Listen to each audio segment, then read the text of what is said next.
Welcome to our YouTube channel జై ప్రజారాజ్యం 2029. మీరు కనుక మన ఛానల్ ఇంకా సబ్స్క్రైబ్ చేయనట్లయితే దయచేసి వెంటనే సబ్స్క్రైబ్ చేయండి.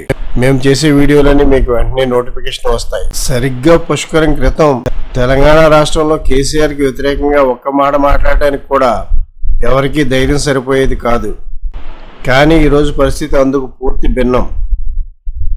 పదే పదవులకు రాజీనామాలు చేసి ఉప ఎన్నికల్లో సవాల్ చేసే కేసీఆర్ అనుకో ఈరోజు ఎన్నికల్లో పోటీ చేయడానికి కూడా ఇష్టపడడం.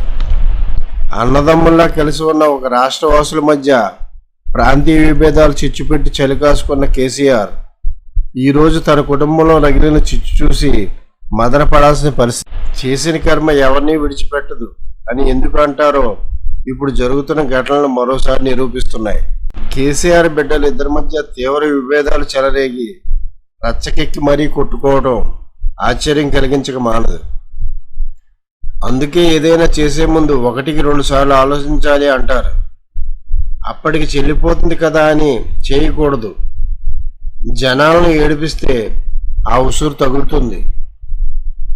అన్నదమ్ముల్లా కలిసి జీవిస్తున్న ప్రజల మధ్య చిచ్చు పెట్టి ఉమ్మడి రాష్ట్రాన్ని విడగొట్టారు. ఇప్పుడు వారి కుటుంబంలోనే చిచ్చు రగులుతోంది.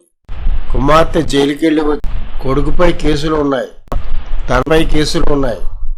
ఎప్పుడు జైలుకి వెళ్లాల్సి వస్తుందో తెలియదు. ఆంధ్ర రాష్ట్రంలో జరుగుతున్న కొన్ని సంఘటనలు కూడా నిరూపిస్తున్నాయి. రోజులు ఎప్పుడు ఒకేలా ఉండవు.